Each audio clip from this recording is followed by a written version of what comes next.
Rachel V-nya kini memang menyandang status janda setelah bercerai dengan Nico Al-Hakim pada Februari tahun 2021 lalu. Setelah bercerai, ia memang sempat menjalin hubungan dengan pria bernama Salim Nauderer.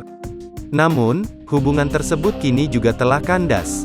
Rachel memang tak membeberkan secara jelas apa yang menjadi penyebab berakhirnya hubungannya dengan Nico Al-Hakim atau Salim Nauderer. Akan tetapi, dilansir dari unggahan akun Instagram @insta_julid, Sabtu, tanggal 16 Juli tahun 2022, ia justru menceritakan rasa traumanya dengan perselingkuhan. "Tapi diselingkuhin itu emang agak menghancurkan jadi diri gue banget sih, ngerti nggak?" ujar Rachel pada Erika Carlina selaku host. Rachel mengaku jadi mempertanyakan dirinya sendiri sehingga pasangannya memilih untuk selingkuh. Ia jadi memikirkan apa yang menjadi kekurangannya hingga pasangannya tega mendua.